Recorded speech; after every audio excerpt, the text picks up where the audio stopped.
بدگمانی سے بچنے کے لیے نبی اکرم صلی اللہ علیہ وسلم کی ایک حدیث مبارکہ ہے بڑی تفصیلی، جس میں آپ صلی اللہ علیہ وسلم نے آپس میں رہنے سہنے کے طریقوں کو انتہائی مختصر سے جملوں کے اندر بیان فرما دیا۔ سیدنا ابو ہریرہ رضی اللہ تعالیٰ عنہ سے روایت ہے، نبی اکرم صلی اللہ علیہ وسلم نے ارشاد فرمایا، اور یہ بخاری شریف کے اندر درج ہے، فرمایا عن ابی ہریرہ رضی اللہ تعالیٰ عنہ ان رسول اللہ صلی اللہ علیہ وسلم قال إياكم والظن فإن الظن أكذب الحديث ولا تحسسوا ولا تجسسوا ولا تناجشوا ولا تحاسدوا۔ اور یہ حدیث مبارکہ آگے چلتے چلتے آخر میں جملہ ارشاد فرمایا، كونوا عباد اللہ اخوانا، اللہ کے بندو آپس میں بھائی بھائی بن کر رہا کرو۔ یہ بھائی بھائی کیسے بنیں گے؟ اس سے پہلے جو 7-8 چیزوں سے روک دیا گیا، ان چیزوں سے رک جاؤ گے تو آپس میں بھائی بھائی بن جاؤ گے، آپس کی نفرتیں ختم ہو جائیں گی، آپس کی کدورتیں ختم ہو جائیں گی، آپس میں الفت اور محبت قائم ہو جائے گی۔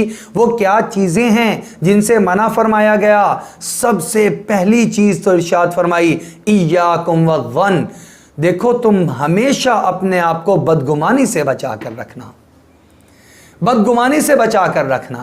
اگر تم بدگمانی سے اپنے آپ کو بچانے میں کامیاب ہو گئے تو اگلے جو درجے ہیں ان سے بھی اپنے آپ کو بچانے میں کامیاب ہو جاؤ گے، اور اگر بدگمانی سے تم نہ بچ پائے تو پھر اس سے اگلا کیا ہوگا؟ وَلَا تَحَسَّسُوا، دیکھو کسی کی ٹوہ میں نہ لگو۔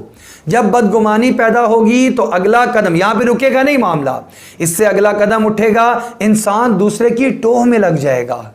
اس سے آگے فرمایا وَلَا تَجَسَّسُوا، کسی کی جاسوسی مت کرو، پہلے ٹوہ میں لگے گا، پھر اپنا کام چھوڑ کے اس کے پیچھے جاسوسی میں لگ جائے گا۔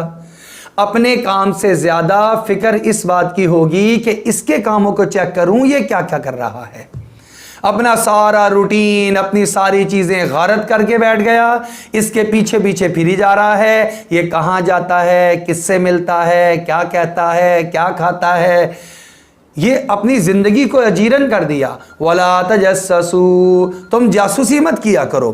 اور اس کے بعد اگلی بات ارشاد فرما دی وَلَا تَنَاجَشُوا، اور جب یہ ہوگا تو اس کے بعد تم آپس میں تمہارے حسد ہو جائے گا، تو وَلَا تَحَاسَدُوا، آپس میں رنجشیں ہوں گی، عداوتیں ہوں گی، پھر حسد پیدا ہو جائے گا۔